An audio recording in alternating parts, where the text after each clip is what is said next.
Hello and welcome. You're watching Cricbuzz Live, and India go 1-0 up in this three-match T20I series versus South Africa. Now, if you look at the scorecard of the game, you'd think that this was a largely one-sided game. But no, with the ball, South Africa were very potent, at least initially in India's innings. And they did give the Indian batters a run for their money. But towards the end, half centuries for both KL Rahul and Suryakumar Yadav. A laborious one for KL Rahul, as India winning the game by 8 wickets and taking a 1-0 lead. With me, Ajay Jadeja, Parthiv Patel. Gentlemen, welcome on Cricbuzz Live. And well, AJ, this did seem like a closer game than it seems in the scorecard. Certainly, yeah, you could say that because people who watch the game on scorecard would be surprised to see that. Maybe they'll look at it and say, "Oh, what an awful wicket!" But I think I love this game. Given a choice, I would have wickets like this in a 2020 over game. I don't know about you, Tanay. What do you think? Would you So enjoy I, a game watching this or the last game we watched against sir, Australia? I What grew kind up of wanting to be surface? I grew up wanting to be a fast bowler, sir. I love these wickets. Wasn't it? It was nice to see It some was. different skills required by players, required by teams, and eventually, which was nice to see, India came out as victorious from Yeah, that game. yeah, But South Africa will have a lot of questions. I think they probably read the pitch wrong, they picked the yeah. wrong side, and they ended up on the wrong side. Yeah, but perhaps the turning point in this game, PP, would be the entry of Suryakumar Yadav because he came in right at the end of the power play. I think the first ball after the power play was when Virat Kohli got out. He came in that over. Anrich Noke was breathing fire. And then 1-6, of course, off the edge. Then the other down his leg side and he hit one over deep square leg. And that kind of tilted the momentum in India's favor because this was such small a chase.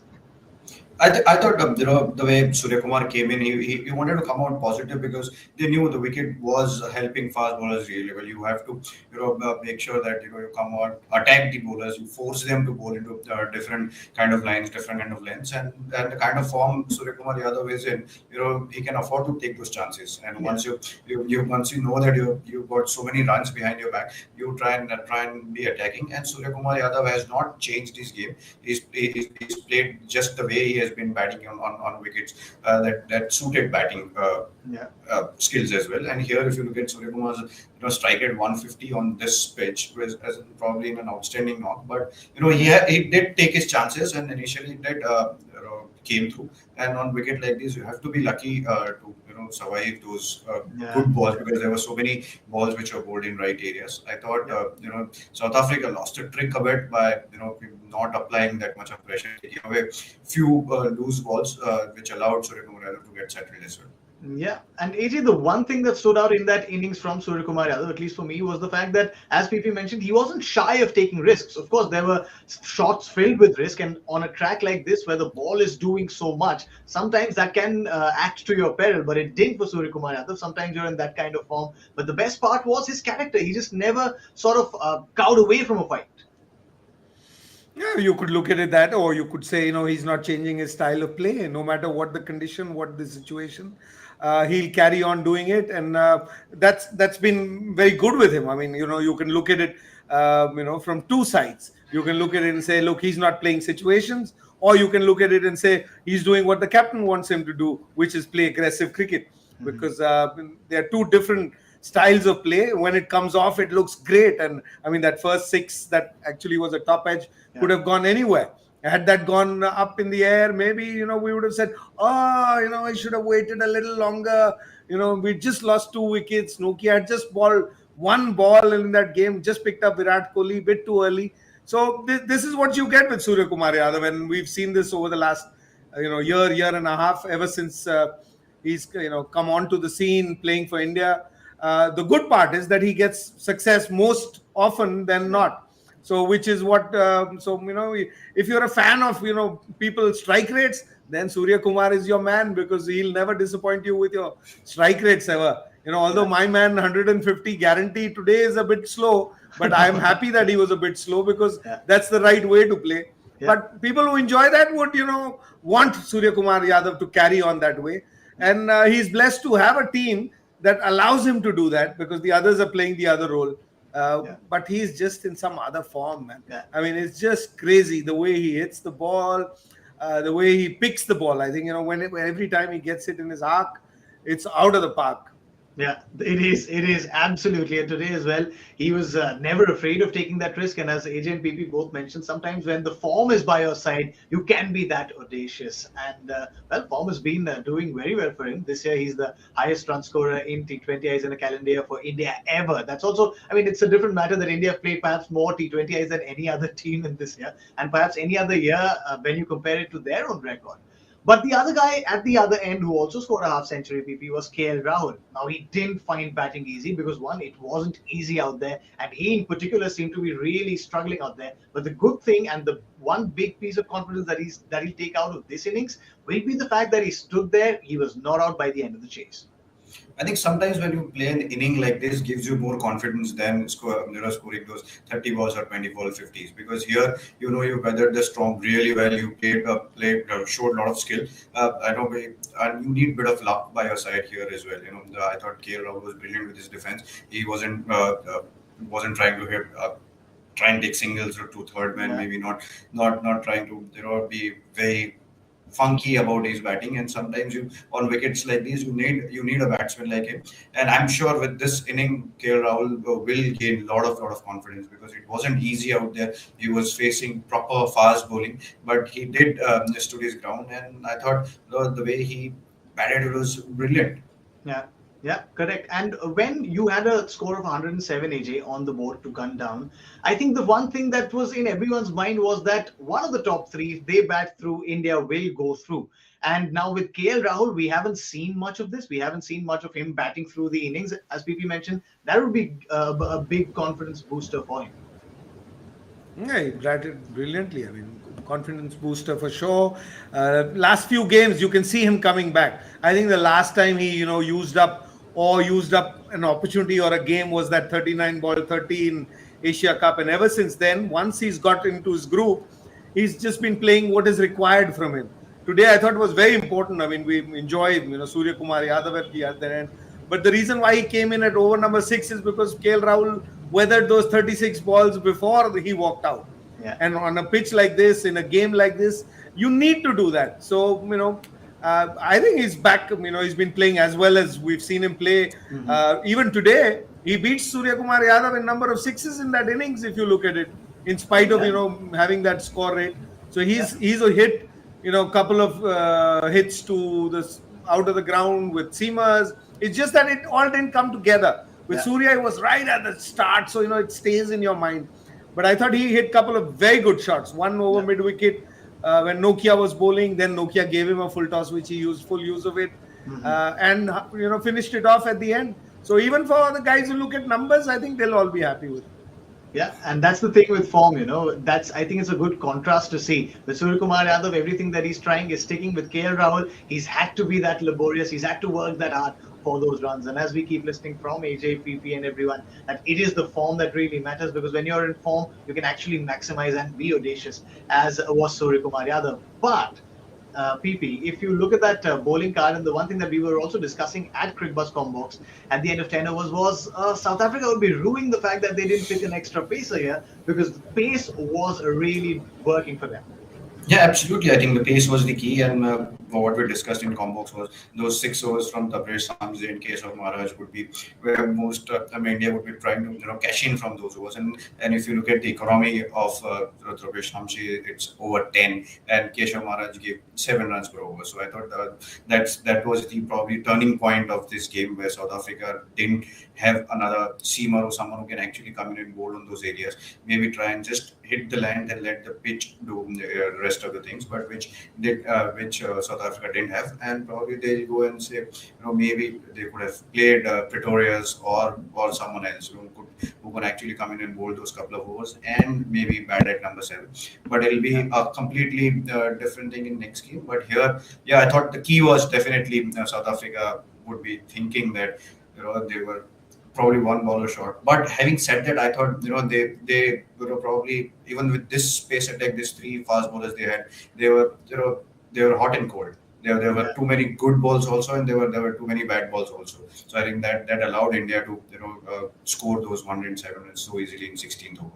Yeah, and this was something that we were discussing as well with the Indian bowlers, AJ. We said that despite having so much of help from the track, it didn't seem like the Indian bowlers were getting carried away. What PP is saying, do you think the South African bowlers kind of got carried away when they saw that seam movement as well for their bowlers? It could be the case. I mean, I'm not too sure, but could be. But one of the big reasons could be because, when you bowl first, you're Hmm. starting a game, you're not sure what situation it is. You're happier at every stage because, normally in a 20-20 over game, after 4 overs, after 6 overs, there's a certain score you look at. And when South Africans came on to bowl, I think the scoreboard already dictated the term of the game. So they needed to take many more chances. So it could be that, or it could be that they got carried away, like you said. Uh, so I think it was total. Once you get into that second innings, and we've seen that with modern day cricket, everybody wants to chase because once the scoreboard is set, then the pace of the game is played in a certain way. So Yeah. I feel probably more because of the scorecard. And the other difference is that they were looking to pick wickets and they knew that the fast bowlers overs were getting over. Nokia was the last guy to come and bowl because Rabada had already bowled three. Parnell had bowled three before that. So Nokia had no other choice by the time he came in. Yeah. That's my thought. Maybe it's something that is key with modern day cricket as well. That even if you want to bowl 6 balls at length, you can't because you just got so used to having variations. Muscle You memory. play on Yeah. such flat wickets that if you want to bowl 6 balls, maybe I personally feel now that's the case with a lot of bowlers around the world that they cannot bowl 6 balls where they want to bowl or a certain length because the mindset is such you trained in that way, you play day in and day out. Your success is because of you have all these variations. Yeah. So there are some bowlers now I feel who cannot do that even if they want to do it. Mhm. Correct. Yeah, and now we've talked so much about these conditions, PP. We've talked about how AJ and I enjoyed it. I'm sure the batter in you didn't really like the initial movement there, but this series is also a precursor and a very recent one to the T20 World Cup, and you'd want to prepare as much as possible for those conditions in Australia. You're not going to get these seaming tracks in Australia, so would you like to see more seaming tracks in this series, or should these be the last of it? See, Australian conditions won't be the seaming conditions. What you'll get is more bounce in Australia than you get in Indian conditions. So I don't think this pitch was also not that close to Australian condition. It was just it was swinging, it was seaming around. Yes, but I don't think Australian condition would be similar to this conditions. But yeah, I mean more than anything else, India has enough time before the World Cup starts. They're going to Perth. They're going to play 2 practice games there before the World Cup starts. They're going to play against Australia. They're going to play against New Zealand. More than anything else, I think before going to Australia, India should be going confident, not thinking about what kind of conditions they'll get in Australia. I mean, to go confident squad is more important.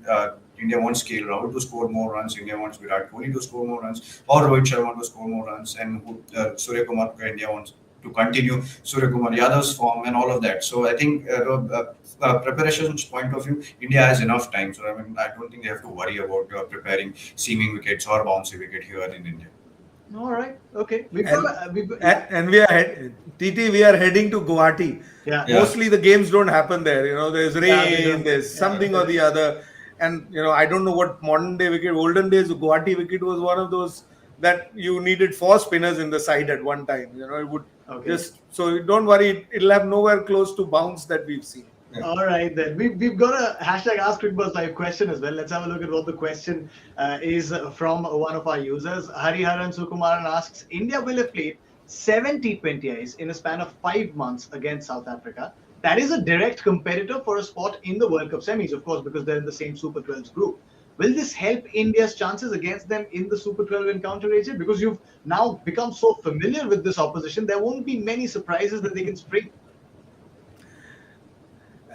It's an interesting question, and my friend whoever's asked the question, I want to ask him. South Africa has also played the same number of games against us. They are vying for that same spot.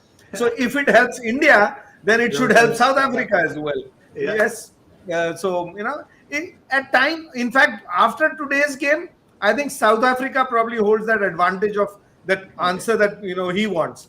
Because if you're playing so often against each other and you're a tight team, one odd game you're going to play really badly, and South Africa probably has done that today. So from that point of view, the question that he's asked, South Africa slightly at an advantage in that sense that they've had that bad game That can happen to any team at any time. They would talk like that. They would look at it and say, thankfully it happened now and not in that World Cup. Because what happens, say, the night before the game against South Africa, you have slight rain. Where are we playing? Perth, I think. I think they're playing Perth. Perth. Right? In So the World Cup, I think, yeah. say you have rain, which doesn't happen very often, but say you have rain and a little moisture left, and wicket could be like this. Then South Africa will say, listen, we've had one bad day. Yeah. So India still has that bad day to go. So they can look at it that way. But if you play more, yes, you understand each other. I accept the question how he's looking at. But those teams were different. Our captain was different the last time we played against them. Yeah. South Africa has a total different side that they're playing with now. So, there's no Ngidi. Last time there was Ngidi. This time you had Parnell. There was no left arm seamer. Although, PP, you were right that left arm seam bowling is still trouble, because if it wasn't for our umpires, DRS gave it out every time. So things are changing. It's not the same South African team. Players have changed, and it is always good to have played against somebody, I think. If you are a better side, you want to play more often, so at least you won't be surprised. And I think India would be happy that they played against them. But are South Africa the happier side, PP, after what we've seen today, playing at Perth? This is, of course, the new stadium. It's not the WACA Stadium. It's the Optus Stadium where they'll play. But Perth is known for its bounce and pace, and South Africa has loads of it. Yeah, not as much as it used to be in WACA. I've seen a test match there. Obviously, there would be more bounce than what you get in Indian conditions. But yeah, South Africa would be thinking that they have bowlers who hit the deck. They have hit the deck kind of bowlers, and India have bowlers who can swing the ball. So it is very important to see what happens in those Perth conditions. If it's swinging, then India has their resources. But if it's a hit the deck kind of bowler, then India would be thinking they'll have to get maybe 15-20 runs extra, because those wickets, if you don't get help, then it becomes very difficult to contain runs. Yeah, we've seen some big runs being scored in Australia. Those are very flat tracks. But today, who's your player of the match, AJ? Who do you give it to? Arshdeep? Oh, you got to give it to Arshdeep. There's no other way.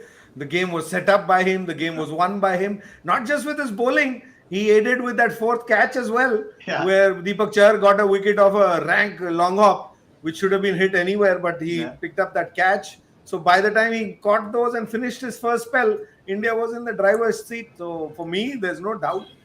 Yeah. Although Rahul worked really hard. Suryakumar batted brilliantly, but I would still give it to Arshdeep. Yeah. Now, KL Rahul, of course, post the game, gave all the credit to Suryakumar Yadav. He said because Suryakumar Yadav was batting the way he did, it could ease the pressure on KL Rahul. But you'd agree with that choice of player of the match for you as well, PP? Yeah, absolutely. I think someone who can set the game up, and sometimes because whatever has happened in second half of the game, we forget what has happened in first 6 overs. What has happened in last 10 overs of the game, it has happened because how Arshdeep Singh set it up the game for India to get wickets the way he was bowling. I think 110 all out happened because it was 9 for 5, and if that wasn't the case. If South Africa had got a 140 on this wicket, India would have been thinking, India might have lost it if it was 140. So I think, credit should go to Arshdeep Singh. I mean, that usually happens, whatever has happened in first half, we forget that. Correct, but we're not forgetting that, especially after that good a spell from Arshdeep, and this only adds to his credentials as a power play bowler as well, AJ. I mean, we've seen him bowl in the death, and he's been a specialist. He's shown that in the IPL. He has pinpoint Yorkers, but he's also growing steadily every game as your power play bowler up front. Yeah, when you asked me in the morning first, when we were discussing between him and Harshal Patel, that's exactly what I felt. That Harshal Patel wins the battle right at the end for slog overs, but Arshdeep is a better bowler because he can bowl the first over, 10th over, or the 20th over. He's a bowler who can bowl at any stage. He has skills that are capable of bowling with a new ball, old ball, and right at the slog. So he's just growing in confidence. He's and with that new ball, if he can swing that ball like that, he's probably more of a competition to Bhuvneshwar Kumar than Harshal Patel. Yeah, in both the dimensions, he can compete with Bhuvneshwar Kumar up front, can compete with Harshal Patel. The way he bowls those Yorkers, he's also perhaps gunning for Jasprit Bumrah's slot as well. But Jasprit Bumrah is far, far ahead right now. So then, this wraps up the business for the first T20I. By The the way, second Arshdeep is T20I. man of the match. Yeah, Ashdeep is player of the match. Yes, Player of so the match. yeah, 100%. So we were right. Now we move to the second T20I, India versus South Africa. The second T20I in Guwahati all the way. So India travelled from Thiruvananthapuram to Guwahati. Any recent news on the conditions? PP AJ said that. I mean, back in the day, you needed to use four spinners. Is it still the same? I honestly, I was just discussing with someone today in the bus that is there any ground where I've not played any games? And Guwahati is one ground where I've not played too How, many. how did you miss this one? I've not played games there. But yeah, I mean, those were different wickets as a new stadium now up there in Yeah. Guwahati. But yeah, it won't be a turner for sure. But but then when you're playing in east part of India, you usually don't get that as much of bounce also because of the black soil wickets. So it won't be bouncy Perth wickets which you are expecting or anyone else is trying to say that India would be preparing those kind of wickets. That's not going to happen. The only way it could happen if India can roll out the old days of batting wicket on those stuff. Only then you will get more bounce. Otherwise, I don't think you're going to get those bouncy wickets in Guwahati. All right then. But the one thing that India would have their eyes steadfast on, apart from the pitch, AJ, will be the return of Jasprit Bumrah. Now, Jasprit Bumrah did not play the first T20I because he had a back issue, as was clarified by the BCCI. And they would want him back because he's just come back from an injury, and now to have stress to his back, that's not good news. No, certainly not. I mean, Jasprit Bumrah is key to your side, so you'd want to hold back. I mean, even if he doesn't get many games, Yeah. you would want to make sure that he doesn't get injured one more time. And as you say, if it was his back again, that's the reason why he's been rested. Then I mean, I would look at it and say, okay, if he needs the rest, then give him a little longer. You've given him rest for 2 years. He's played three games or 4 games in the entire, year since Yeah. the last World Cup. So if you were okay with him resting that long, you should make sure that he rests a little more before he gets there, because he is key. Yeah. And the other thing about Guwahati we missed out was Yeah. when you play there, the day night, the advantage of dew and not, it gets darker there by Very a couple late. of hours before it gets in Jamnagar. So Yeah. it'll be night match if you start at 7:30. It'll be dark before the game starts, I think. Yeah, it'll be very pitch dark. It's on the, of course, far east side of India. But PP, if we have a look at that India squad again, would you still keep? I mean, would you continue with Ashwin, especially with the matchup with those three left-handers in South Africa's batting order? Irrespective of matchup, I think I will still continue with R. Ashwin because you need he's someone who needs bowling in the middle. So he's not unfit. He's just doesn't fit into this playing 11 because India plays one spinner, that is Akshar Patel, and the all-rounder spinner, and then the spinner is Yuzvendra Chahal. But I would still give R. Ashwin a full series. I would not take him out of the squad. And agreeing with what Ajay said, there's enough time before World Cup starts. So if Bumrah is not fit, you can rest him for a couple of more games. It's not going to return his fortune, and it's not going to harm anything. So then there's enough time for before World Cup starts. So might as well make sure that is your main bowler, because all this while in Asia Cup and all of it, we were waiting that Harshal Patel and Jasprit Bumrah will come and India's fortune will change. So if you're waiting, might as well wait for another couple of games, give him rest, and yes, I think I'll give full series to R. Ashwin, not give him games here. Yeah, and might as well. I mean, we saw Jasprit Bumrah doesn't really need game time to get back in his rhythm. He'd only played 3 T20Is in this year before he played that game against Australia, and he was bang on with his Yorkers. No worries at all. So yeah, if he needs rest, please give him rest. Please make him fully fit and ready for that T20 World Cup. But let's have a look at South Africa's squad as well. They will have a lot of positives to take from the first T20I, AJ. But the one thing that they perhaps ruled there was the fact that they did lack one pacer. Now, Lungi and Ngidi sat out. Would you bring Lungi and Ngidi back in place of one spinner? Look, if you haven't got him on a pitch like this, I mean, and I don't know whether they got it wrong. They saw the pitch and couldn't read it, and more than the players, it's the staff that comes along with. If they didn't pick him here with so much of help, I don't think you'll add another seamer there. Generally, you add another spinner when you go to Guwahati, or Pretorius is probably another guy that you might think of. Take out one of these three seamers. I mean, one of these three, only Nokia is the one that you would probably think of, because Parnell's swinging it pretty well. He batted brilliantly. Rabada's one key who always does his job. So if it's the third seamer and not at the top of the innings, spinners come into play, then you probably bring in Pretorius, but not an extra seamer for sure in Guwahati, unless we see something new and the wicket is, newly made and there's enough grass. You need four seamers like what was in Trivandrum. But otherwise, I don't think you need to add another seamer. Plus, having said that, I said what I had to say before the last game, that, you've changed a couple of guys, Russo coming in, the whole system would have changed. You've already messed up the whole system. Now, if you make a change, you mess up the system even further. So I would expect, and with Mark Boucher, one thing we've seen, he's revived this team. He may have made this mistake of not having a seamer, but I don't think he'll change the side because they've had one bad game. He must have thought a lot before leaving out a couple of players. But once he's left out, I doubt that within one game they'll make more changes. All right. So player to watch out for then, PP? For you? Player to watch out for. I would say maybe Stubbs for South Africa. I think the way he bats, and I thought today he was probably a bit unlucky, getting caught at third man. So for South Africa's point of view, they need someone to get runs, and it has to be either Quinton de Kock at the top or Stubbs, and is batting at 5-6. For you, AJ, from India? Makram's looking good. He batted well today. He's batted well throughout the year. Like Suryakumar Yadav for us, we've been seeing him.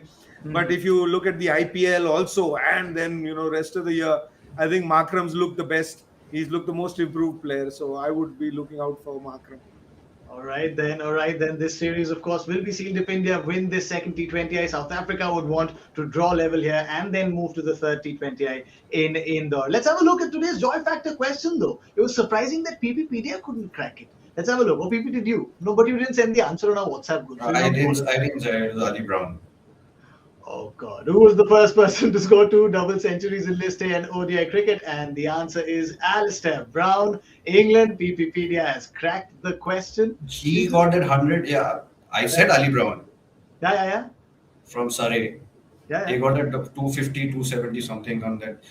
The boundary was about 40 yards there when they were playing on his right corner wicket where he got his first double 100. Wow, this is insane. See, I got a trophy especially for you, Vivek. You come here for the third T20, I will give it to you. Yeah, but let's have a look at today's joint winner alongside PP. Yeah. He's winning many man of the match trophies. He's not coming to office at the moment. Correct. Get the choti trophy ho gayi na. Yeah, but let's have a look at today's winner. Tanmay Chakravarti wins it alongside PPPDA. Many congratulations, Tanmay. You're in great company. For cracking this joy factor question. You should have, of course, sent this on our WhatsApp group also, PPPDA. I thought you'd not cracked it. I was so happy. No, I did. I got busy in taking massage because I had to be, ready for next game. Oh, I forgot. There's so many things, AJ. There's so many things that PPPDA is doing. No, he's making Insta reels, killing it there, batting, killing it there, keeping, killing it there. PPPD has always been busy. He's a busy player. He was always a busy player. He's still busy. He's keeping everybody on their toes. Yeah. And he's an all-rounder. He's keeping wickets. He's leading the team. He's, doing those Garba steps. Yeah, and Garba. Huh? I'm surprised that he's missed out on the whole Navratri. He's outside. People in Ahmedabad must be missing you, PP. Yeah, they're missing me, but... The Ahmedabad scene misses you, PP, but you've got to be at so many places. Thank you, sir. आपने हमारे लिए समय निकाला. Many thanks to Parthiv Patel. Many thanks to Ajay Jadeja for joining us throughout this coverage. Thank you so much to all of you as well. That's all that we have for you on Cricbuzz Live from the first T20I. We'll, of course, see you on the second T20I very soon. Good night.